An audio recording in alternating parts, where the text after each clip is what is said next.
Good morning, everybody. It is August 24th, and finally the curse has been broken. I've got some good news from my insurance company. We're going to be getting the car fixed very soon. I'll tell you guys about that in this video. And we're also going to take this bad boy out to a parking lot, and I'm going to show you guys exactly how the self-park feature works on this vehicle.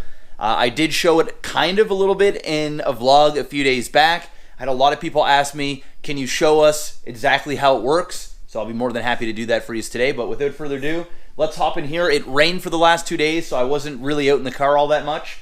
Let's go out and enjoy the sun before I have to come in and stream all day. So let's go.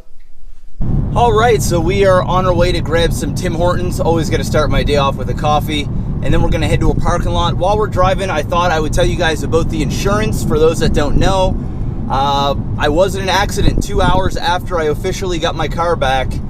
I'll post a link to that video right up top here right now. In case you haven't watched it, you can go check that out. But I heard back from the insurance. Everything has been approved and gone through.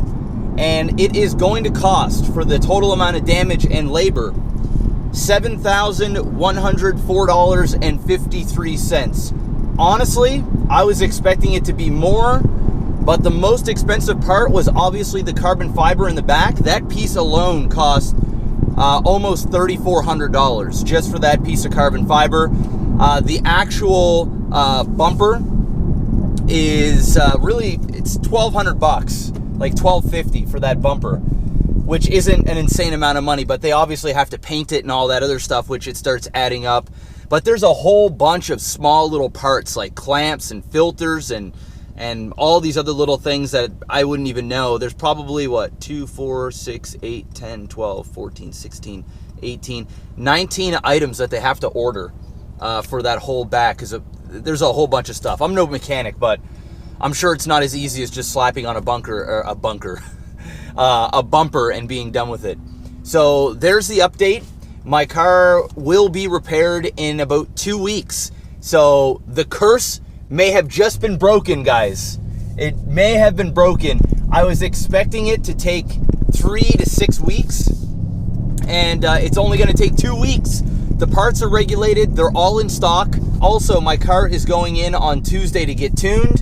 I'm going to tell you guys all about that on tomorrow's video, as I'm calling the tuner today at 1 o'clock my time, because they're over in California. They didn't open until 9.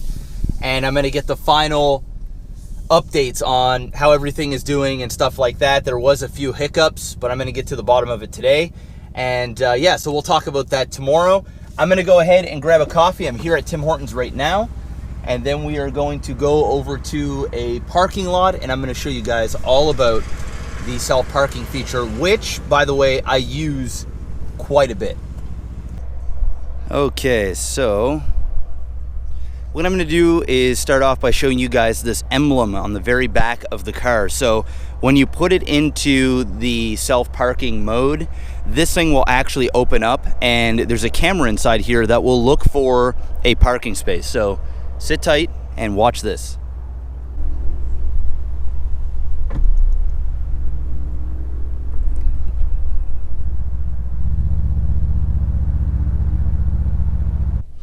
All right, guys, we are now back in the car.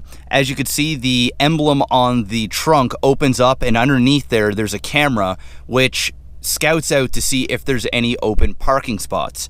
As long as you have this button on, which is the park assist button, so when the red light is on there, it means it's off.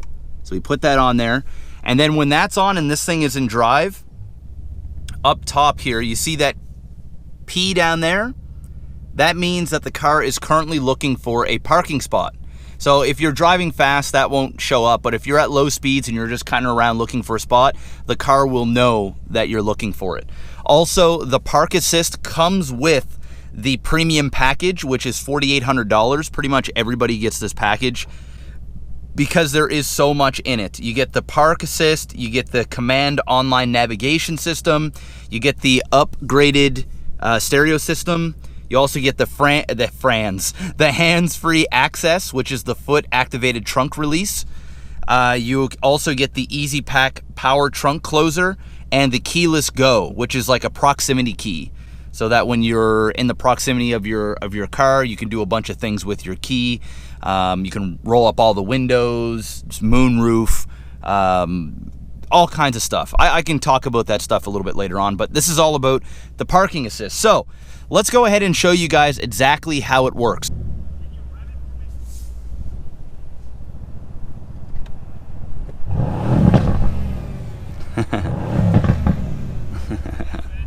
No problem. Okay, so right over there, I'm gonna try and do the self-park right between these cars. I don't even know if the car is gonna fit in there, but we're gonna go ahead and try. So we're gonna look for the P. Oh, there we go. We got one. So we're gonna put it in reverse here, put it in the self-park, and here we go. It's actually gonna go for it. She's gonna go for it. All right, here we are. So we are parallel parking right now. This just makes me nervous almost every single time. And you can see everything right there on the screen.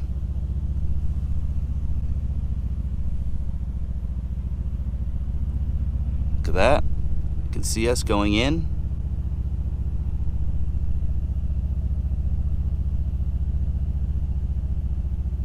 Just all we do is control the brake. That's it. Okay. Okay, so now we're gonna put it into drive. It prompts you when to change up. There we go. Oh, it's done. There we go, just like that. Let me get outside the car. As you can tell, I'm very nervous every time this car does this because I just don't trust. Well, there's a big puddle there, so I'm not gonna step outside that, but as you can see, we are nice and parked. Take a look at the 360 camera. All right, so I've got a camera on the outside and in here. Let's go ahead and show you guys from the outside here. So once again, we are going to drive just slowly past the parking spaces we want to enter. We're looking down here at the P and we're waiting to see that arrow. No arrow yet, no arrow yet, no arrow yet. The car is looking for it. There it is, there's the arrow. Once you see the arrow, you're gonna put it into reverse. We're gonna click OK, and we're just gonna slowly release on the brake. The car will do the rest. The car will do the rest until we have to go forward again. Always makes me nervous.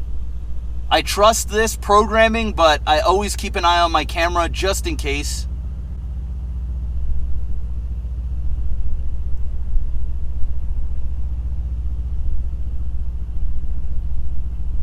Nice and easy.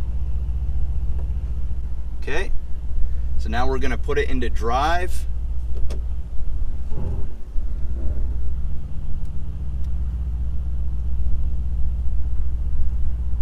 There we go. We're gonna go back in reverse.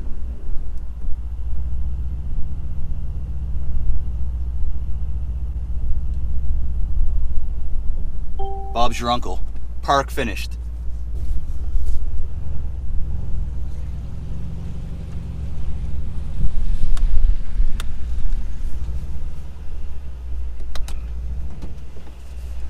So there you have it, guys. That is the self-park on the 2018 AMG C63s. Hopefully you guys enjoyed it. If you have any other questions about it, please leave it in the comment section below. Let me know what you guys think about this whole thing too. Would you use this? I will say I use it just about every single time for parallel park, and it's not because I'm not confident, it's just that sometimes my judgment is a little off and I'm going back and forth a little bit here and there in the middle of traffic. This typically does it right on the first try, no matter what. So I use it for that. But when it comes to regular parking, like between two cars in a parking lot, I just use my own parking. It does work for that, but I will say it is a bit finicky because sometimes the camera just won't pick up a spot between two cars, like in a normal parking space. A lot of the times it will, but there is that error once in a while, so it's not the most reliable, especially if there is traffic. Sometimes you just want to park it yourself. But anyhow, that's it. It worked on the first try too. It was all gravy. Thank you so much. If you guys are enjoying the content, make sure to finger bang that like button. It really does go a long way. Subscribe if you're new to the channel, and go check out my other videos right now. Take care, and of course, stay bouse.